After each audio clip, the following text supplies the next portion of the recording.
கற்றலின் பயன் குறித்து அருணகிரிநாத சுவாமிகள் அற்புதமாக நமக்கு விளக்கி சொல்லக்கூடிய அற்புதமான கந்தர் அனுபூதியின் 17வது பாடலையும் அதனுடைய பொருளையும் இன்றைய தினம் நாம் முருகப்பெருமானுடைய அருளோடும் அருணகிரிநாத சுவாமிகளினுடைய ஆசிகளோடும் உணர்ந்து கொள்ளலாம்.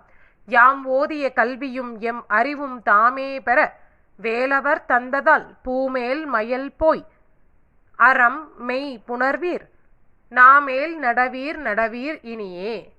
அதாவது இந்த உலகம் என்கின்ற மாயைக்குள் பூமேல் மயல் போய் அப்படின்னா இந்த உலகம் மேல் நமக்கு இருக்கக்கூடிய மாயை, அதன் மேல் இருக்கக்கூடிய மயக்கம், இது எல்லாத்தையும் நம்ம விட்டுட்டு எது உண்மையானது எது மெய்ப்பொருள் அப்படிங்கிறத உணர்த்தக்கூடிய அந்த கல்வியை நமக்கு யார் கொடுத்தாங்க அப்படின்னா வேலவர் கொடுத்தது.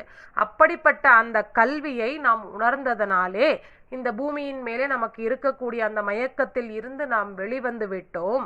வெளிவந்த பின்பாக நமக்கு அந்த அருள் ஞானத்தை, அந்த ஞான உபதேசத்தை தந்த வேலவனுடைய நாமத்தை உச்சரித்து உச்சரித்து நம்முடைய வாழ்க்கையிலே நாம் தொடர்ந்து நடந்து செல்ல வேண்டும், பயணிக்க வேண்டும் என்கின்ற ஒரு அற்புதமான விஷயத்தை நமக்கு இங்கே அருணகிரிநாத சுவாமிகள் உணர்த்துகின்றார். அதைத்தான் இப்படி சொல்கின்றார். நாமேல் நடவீர் நடவீர் இனியே.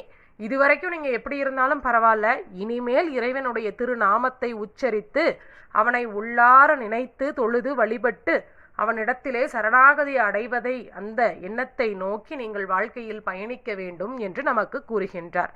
அற்புதமான இந்த பாடலை தினம்தோறும் நாம் பாராயணம் செய்து இறைவனுடைய அருளை பெறுவோம். வெற்றிவேல் முருகனுக்கு அரகரோகரா.